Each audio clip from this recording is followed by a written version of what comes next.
Voilà, donc une fois qu'on a une fois qu'on a créé notre base de données et qu'on a créé nos deux tables, donc dept et employé, on va maintenant remplir ces tables-là par des données, par d'une base de données. Donc une base de données, sans des données, donc ça n'a pas de sens. Donc justement, pour remplir une table, on utilise le keyword insert. Alors, je vais vous parler après de ce terme ignore. Je ne vais pas l'utiliser à ce niveau-là.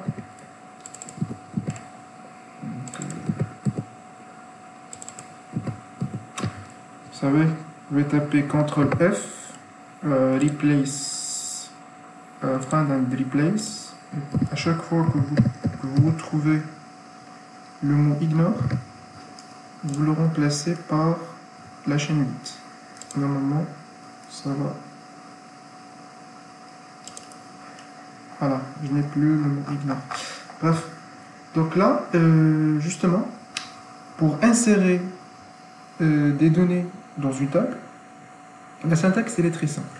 Donc la syntaxe générale, c'est justement insert into le nom de la table. Entre parenthèses, vous spécifiez les noms des champs qui sont là déjà, deptNow, dname, loc. Donc ici, je suis en train de remplir la table dept, qui est celle des départements. Et voilà, donc, et puis insert into dept values, et vous donnez donc les valeurs de votre row. Je parle de row parce que à chaque insertion correspond à un row, c'est-à-dire une ligne, voilà, parce qu'on a justement un ensemble de colonnes. Donc là, c'est les colonnes, et puis on va voir des lignes. Donc chaque ligne, ça représente une donnée ou un ensemble de données propre à un département, ou alors, tout à l'heure, on va voir pour un employé.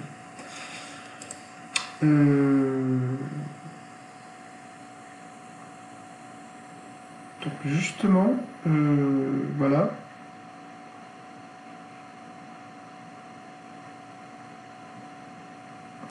Donc,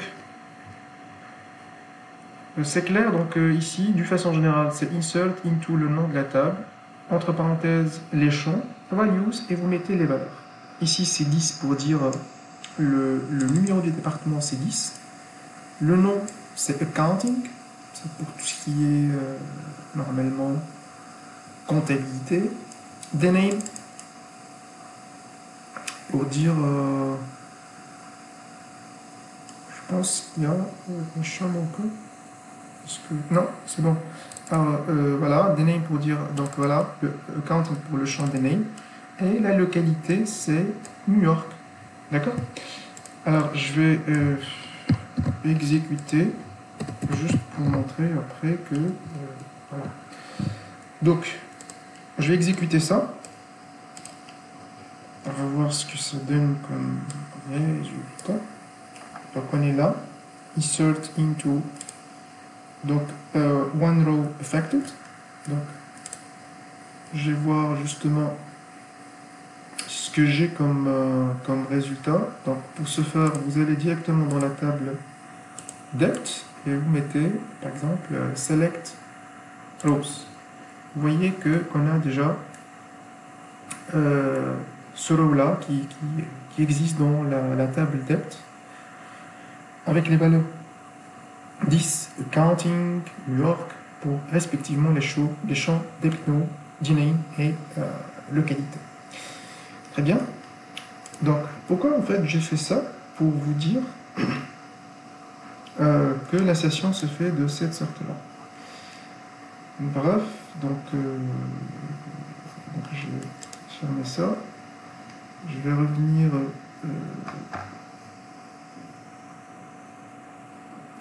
je vais revenir ici. Et je vais, par exemple, tenter de réexécuter cette insertion. Alors, selon vous, est-ce que ça devrait marcher ou pas? Disons, je veux insérer le deuxième département, mais tout en exécutant la première requête qui a été déjà faite. Tout en sachant que depNo, c'est une clé primaire. Et ça ne peut pas être dupliqué. Je peux pas, comme je vous ai dit tout à l'heure, je ne peux pas justement avoir deux objets d'une même entité avec la même, disons, la même clé prime. Donc, voilà, je vais exécuter pour voir avec vous ce que ça donne. Vous allez voir que, voilà, donc insert into dept, error code et duplicate entry. Donc, on vous dit que 10 ici, c'est dupliqué parce que ça figure déjà dans la table dept. Ça peut pas, ça peut pas exister dans la même table de nouveau. Alors, je vais voir ici. Vous voyez que on a toujours le même row et par contre j'ai pas pu insérer donc le deuxième row, alors que normalement ça devrait poser problème parce que c'est un élément bloquant en cas de duplication de clé primaire.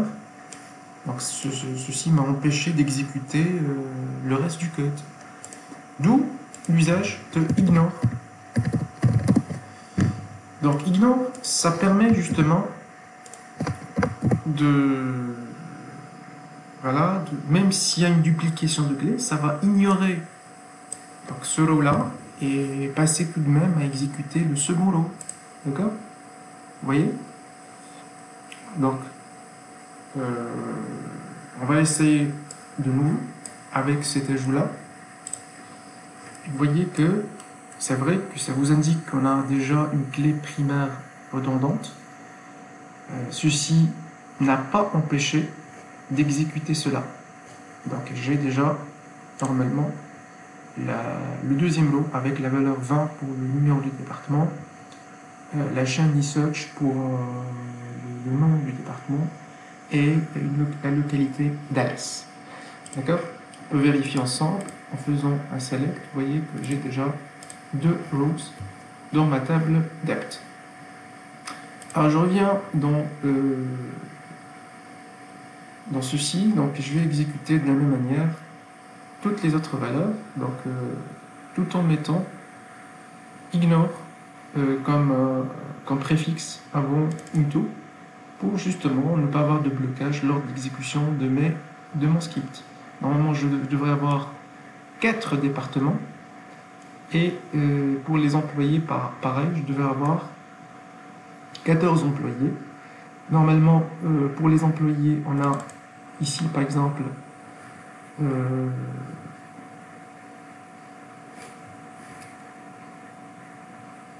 je vais faire clear, nettoyer. Voilà. Donc, 7839 pour le empno, king pour le iname, le nom de l'employé, president pour le job. Son super hiérarchique, il est nul, c'est-à-dire ça devrait être le big boss ici. Hire date, quand est-ce qu'il a été embauché? Ici, c'est une fonction en SQL pour faire la conversion d'une date donc de type ici donc de type string vers le format suivant. C'est quoi ce format? C'est justement day, month et year. C'est une sorte de formatage que l'on fait pour avoir la date adéquate dans le champ hire date du type date. D'accord?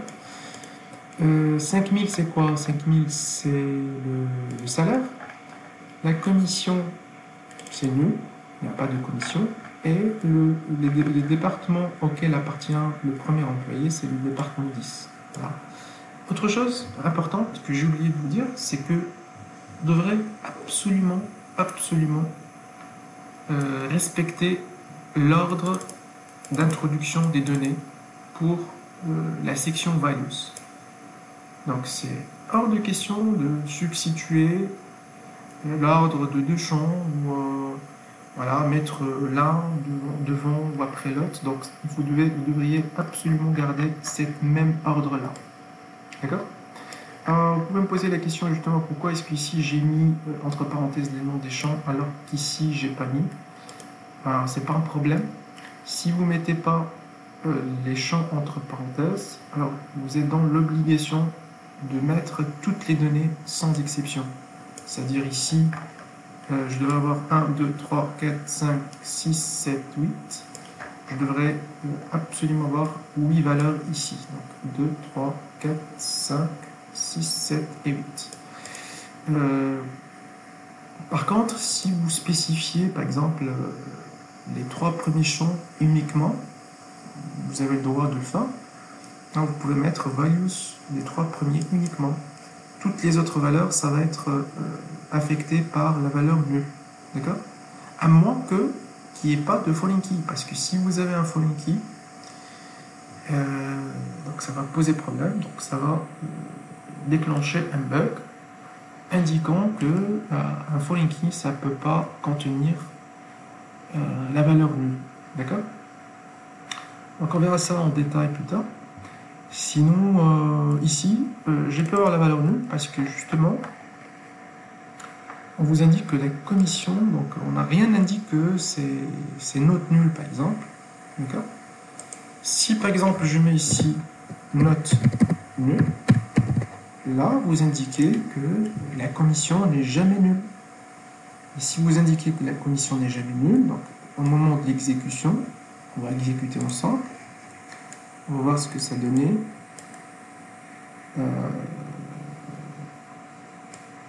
Attendez, normalement.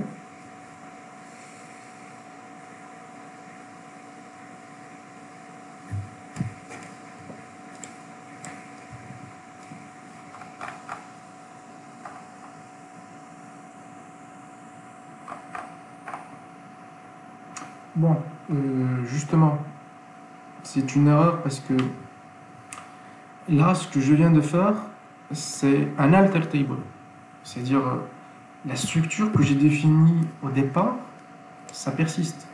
Je ne peux pas maintenant changer la structure sans demander la permission. Demander la permission pour changer la structure du table, il faut passer absolument par la commande alter. Chose qui n'a pas été faite. Et vous êtes bien d'accord que dès le départ, on a défini le champ comme étant un int et rien n'indique que c'est note nulle. Donc ça ne va pas passer même si je change la structure en ce moment-là. Bref. Quoi d'autre?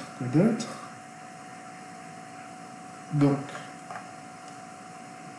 j'ai mis ignore. Pareil, donc on va mettre ignore ici pour ne pas avoir des blocages lors de l'exécution. Je peux dire que à chaque fois que vous trouvez into, vous le modifiez par un espace ignore into. Donc à chaque fois que vous trouvez into, vous remplacez par ignore into. Donc ça va donc replace all, voilà. Voilà.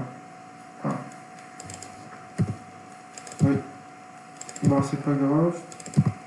Mais pour le reste, c'est bon. Alors, donc, toutes ces requêtes-là, c'est des insertions des employés dans la table EMP et la table depth également. Donc, je vais...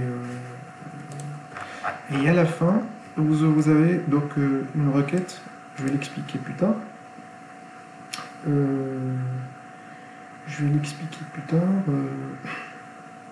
C'est tout à fait donc une jointure, donc je ne vais pas la mettre à ce niveau. Je vais me contenter de ça.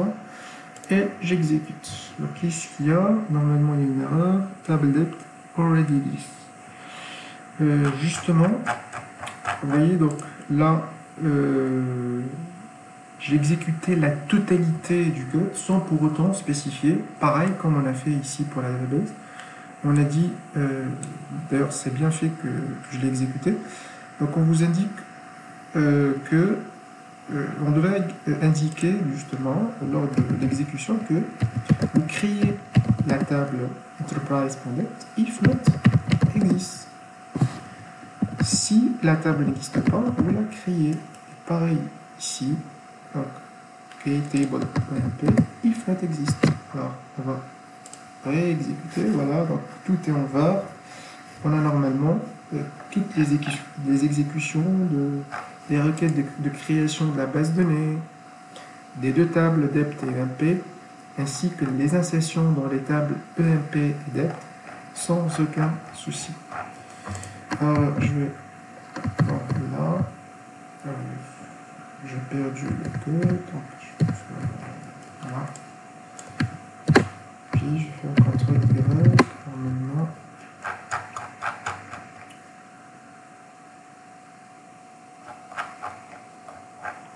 Bon. Donc, if not exists, ça devrait être là, et là également. Très bien.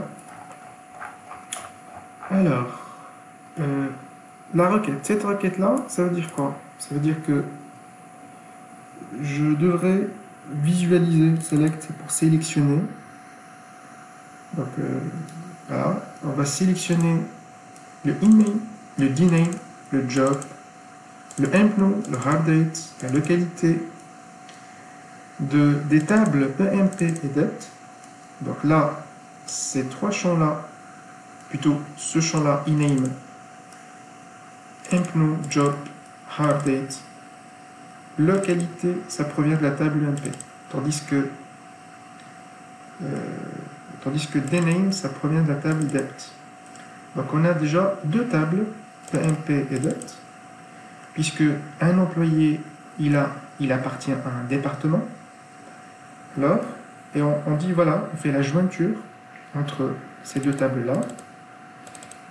Quand est-ce qu'on fait la jointure, ou comment on la fait, justement? C'est quand m.deptNow égale à dep.deptNow. C'est-à-dire, on a déjà deux champs, c'est-à-dire, on a le deptNow ici, qui est une clé étrangère provenant de la table dept. D'accord? Voilà, on appelle ça une jointure. Et on va faire un order by. On va ordonner, disons, les résultats par nom de l'employé. D'accord? Par nom de l'employé. Alors, je vais exécuter.